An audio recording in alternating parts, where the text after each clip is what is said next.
সরাসরি আল্লাহর কাছে চাইলে আল্লাহ তো অবশ্যই শুনবে। কত সুন্দর। তাহলে কারো উসিলা বা মাধ্যম ধরে আল্লাহর কাছে কেন চাইতে হবে?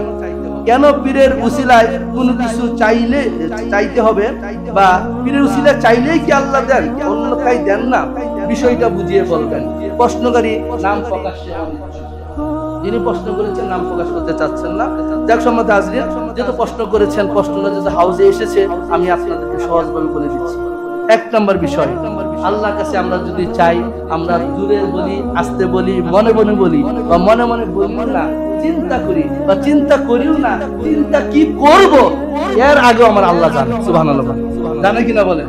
আমরা কি ভাববো, চিন্তা করব, কি করতে পারি, সেটার আগেও আমার আল্লাহ জানেন। সুবহানাল্লাহ বলেন। এক।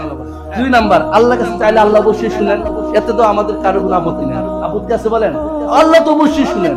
আল্লাহ শুধু শুনেন না, আল্লাহ আমাদেরকে দেখেন, আমরা কি অবস্থায় আছি না আছি, কি করতেছি না করতেছি, এটাও আমার আল্লাহ জানেন। কথা বলেন ঠিক না? আমার আল্লাহ হচ্ছে আলিমুল গায়ব।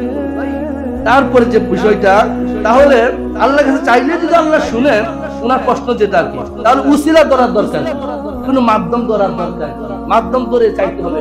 সম্মানিত হাজরিন, এই বিষয়টা, এই প্রশ্নগুলা কখন এসে জানেন? 1031 খ্রিস্টাব্দ, 1031 হিজরির পর থেকে এই প্রশ্নটা আবির্ভাব হয়েছে। ইবনে তাইমিয়া যখন আবির্ভাব হলেন, তখন এই প্রশ্নটা ছিল। ইসলামের প্রথম যুগে এরকম প্রশ্ন কেউ করেন নাই, এরকম প্রশ্ন ছিল না।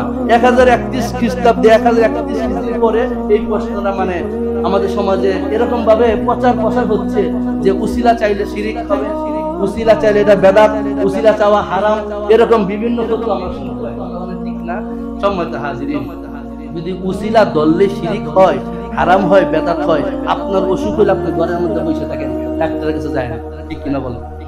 আপনি যদি অসুখ হন, আপনি ঘরের মধ্যে পড়ে থাকেন, ঘরের মধ্যে পড়া আল্লাহ কাছে যান, আল্লাহ আমার অসুখ হয়েছে ভালো করে দাও, আল্লাহ আমার অসুখ হয়েছে ভালো করে দাও, চাইতে থাকেন, ডাক্তারের কাছে যাবেন না। আপনারা বলেন, ওই অসুস্থ ব্যক্তি যদি ডাক্তারের কাছে না যায়, কি সমস্যা, কি অসুখ হয়েছে, ডাক্তারের কাছে যদি না যায়, ঘরে বসে যদি আল্লাহর কাছে দোয়া করতে থাকে, আল্লাহ কি ভালো করে দিবেন? আল্লাহ ভালো করে দিবেন? কখনো দিবেন না। কারণ আল্লাহ মাধ্যম দিয়েছেন। আচ্ছা বলেন তো, আপনাদের কাছে প্রশ্ন রাখতে চাই, আল্লাহ যে একজন আছে, এটা আমরা কার উসিলায় আমরা আল্লাহকে চিনতে পারছি? আমাদের দয়াল নবীর উসিলায় না? আমাদের দয়াল নবীর উসিলায় শুধু না, 1,24,000 মতান্তরে 2,24,000 নবী রাসূলগণের উসিলায় আমরা আল্লাহকে চিনতে পেরেছি। আমার আল্লাহ এক। কথা বলেন ঠিক না? আমার আল্লাহ আমাদের সৃষ্টিকর্তা, লালনকর্তা, পালনকর্তা, নবী রাসূলগণের উসিলায় আমরা আল্লাহকে চিনতে পারছি।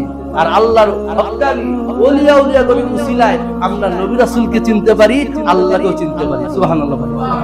আল্লাহর হক্কানি ওলিয়াদের উসিলা নিয়ে দোয়া করা মুস্তাহাব। সুবহানাল্লাহ বলেন। কি মুস্তাহাব?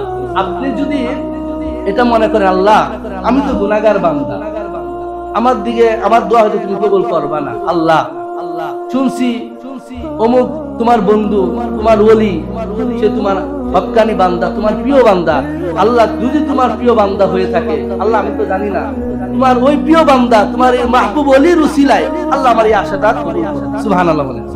বিশ্বাস থাকতে হবে মূল দেওয়ার মালিককে, মূল দেওয়ার মালিককে আল্লাহ। আমরা পীরের কাছে, বাবার কাছে, আমরা অনেকে বলে যে যারা পীরের কাছে চায় বাবার কাছে চায়, এই কথাগুলো যারা বলে তারাও ভুল, তারা এগুলা ফিতনা ছড়ায়। আসলে বিষয়টা এমন না। আমরা যারা তরিকতপন্থী যারা রয়েছে বা তরিকত ভাই যারা রয়েছে, ওনারা বাবার কাছে চান, বিষয়টা এমন না। ওনারা বাবাকে বলেন, বাবা আমাকে বলেন দোয়া করেন, কথা বলেন ঠিক না? বাবা আমার এই সমস্যা, আপনি একটু দোয়া করে দিন। এভাবে বলি না? বাবা আমার এই হাজতটা, আপনি একটু দোয়া করেন। মানে আমাদের এই ফিলোসফি, এই বিশ্বাস যে উনি যে আল্লাহর ওলি হয়ে থাকেন, আল্লাহর মাহবুব নেককার বান্দা হয়ে থাকেন, উনি যদি দোয়া করেন হয়তো আল্লাহ শুনবে। কথা বলেন ঠিক কিনা? হয়তো আল্লাহ শুনবে।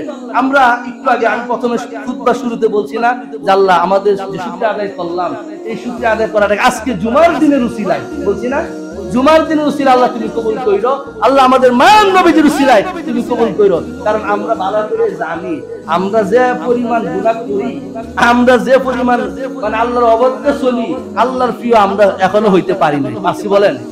আপনি যদি আল্লাহর সত্যিকার অর্থে প্রিয় হতে পারেন, আপনি ডাইরেক্ট আল্লাহর কাছে চান।